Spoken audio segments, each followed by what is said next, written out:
ആധുനിക കാലത്ത് മൂല്യങ്ങളെയും ചാരിത്ര മഹത്വങ്ങളെയും പണയം വെച്ചുകൊണ്ടുള്ള വിദ്യാഭ്യാസ മേഖലകൾ കൂടി വരുമ്പോൾ ഇസ്ലാമിലെ ചരിത്ര വനിതകൾ പണ്ഡിതകൾ കൂടിയായിരുന്നു എന്ന വസ്തുത നമുക്ക് മറക്കാനാവില്ല. ആയിഷ റളിയല്ലാഹു അൻഹ അറിവിന്റെ അതുല്യമായ ഉദാഹരണമായിരുന്നു. പ്രവാചക ജീവിതത്തിന്റെ തനിപ്പകർപ്പുകളെ ആധികാരികമായി ലോകത്തിന് നിവേദനം ചെയ്തു കൊടുത്ത ഹദീസ് പാണ്ഡിത്യത്തിലെ അമരത്വമെന്ന മഹിളാരത്നമായിരുന്നു ആയിഷ റളിയല്ലാഹു അൻഹ. മഹാന്മാരായ ഇമാമുകളുടെ പത്നിമാരും സ്വഹാബി വനിതകളും വിജ്ഞാനത്തിന്റെ വിളനിലങ്ങളും നിറനിധികളുമായിരുന്നു എന്നത് ചരിത്രത്തിന്റെ കലർപ്പില്ലാത്ത വായനയുടെ ഭാഗമാണ്.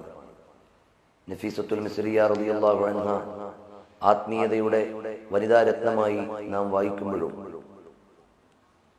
ഹദീസിലും ഖുർആനിലുമുള്ള വലിയ പാണ്ഡിത്യത്തിന്റെ പ്രതീകം കൂടിയാണ് എന്നത് നാം അറിയേണ്ടതുണ്ട്.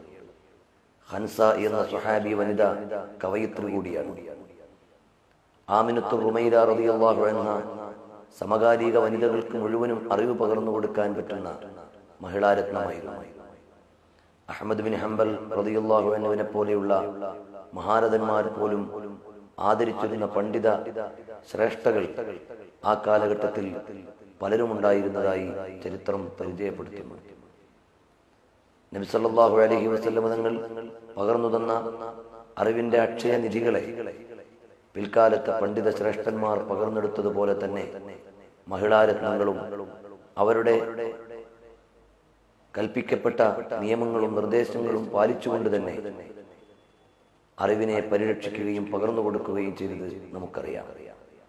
ഔറംഗസീബ് ആലംഗീർ എന്ന ഭരണാധികാരിയുടെ മകൾ സീനത്തു ബീഗം വലിയ പണ്ഡിതയും സീനത്തു തഫാസീർ എന്ന തഫ്സീർ രചനയുടെ കർത്താവും കൂടിയായിരുന്നു.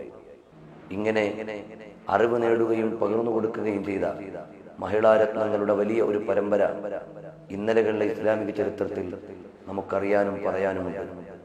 കേരളത്തിലും ജീവിച്ചുപോയ മഹാന്മാരായ പണ്ഡിതന്മാരുടെ പത്നിമാർ അകത്തളങ്ങളിൽ കഴിഞ്ഞുകൂടിയപ്പോഴും അറിവിന്റെ അക്ഷയ നിധികൾ അവർക്കൊപ്പമുണ്ടായിരുന്നു എന്നത് കൃത്യമായി വായിക്കുമ്പോൾ നമുക്ക് ബോധ്യമാവുകയാണ്.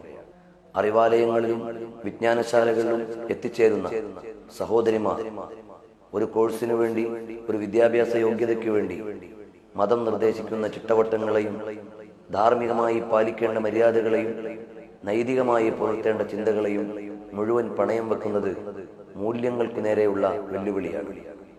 ഈ വനിതാ ദിനത്തിൽ മഹത്വങ്ങളെ പരിഗണിച്ച് സ്ത്രീത്വത്തെ, ആദരവിന്റെ അമരത്തെ ഉയർത്തിക്കാണിച്ച പ്രവാചകർ സല്ലല്ലാഹു അലൈഹി വസല്ലമയുടെ ജീവിത സന്ദേശങ്ങളെ പകർന്നെടുക്കാൻ സഹോദരിമാർ തയ്യാറാകുക.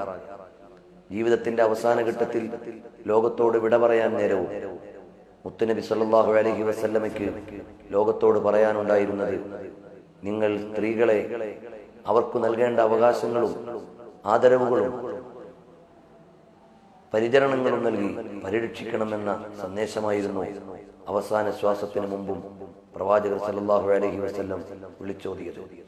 അത്തരം പാഠങ്ങളിൽ നിന്ന് മതത്തെ പാർശ്വവൽക്കരിച്ച് സ്ത്രീകളെ ബന്ദിയാക്കുന്നതാണ് മതത്തിന്റെ പാഠമെന്ന് തെറ്റിദ്ധരിപ്പിക്കപ്പെടുമ്പോൾ ശരിയായ വിജ്ഞാനത്തിലൂടെ അറിവ് നേടുന്നതോടൊപ്പം മൂല്യങ്ങളെയും പരിരക്ഷിക്കാൻ ധർമാധിഷ്ഠിതമായ ഒരു ജീവിത വ്യവസ്ഥിതിയുടെ ആണിക്കല്ല് നിയന്ത്രിക്കേണ്ടത് കുടുംബിനികളാണ് എന്ന സ്വത്വബോധത്തോടെ നമ്മുടെ സമൂഹത്തിലും വീട്ടിലും സാമൂഹിക ഘടനയിലുമെല്ലാം നൈതിക വിചാരങ്ങളെ നിലനിർത്തുന്നതിൽ നിർണായകമായ പങ്കുവഹിക്കേണ്ട വനിതാ സമൂഹം ധാർമ്മിക ബോധത്തിന് കൂടുതൽ പ്രാധാന്യം നൽകാൻ ഈ ദിവസം പ്രചോദനമാകട്ടെ എന്ന് ഹൃദ്യമായി ആശംസിച്ചുകൊണ്ട് ഈ ദിവസത്തെ വനിതാ നവോത്ഥാനത്തിന്റെ ധാർമ്മിക ബോധവൽക്കരണത്തിലേക്ക് ഒരു ഉണർത്തുപാട്ടായി എല്ലാവിധ സന്ദേശങ്ങളും കേരളത്തിലെ ഏറ്റവും വലിയ ധാർമ്മിക വിപ്ലവ വിദ്യാർത്ഥി പ്രസ്ഥാനമായ Kerala state Sunni students federation നിർദ്ദേശിക്കുകയാണ്.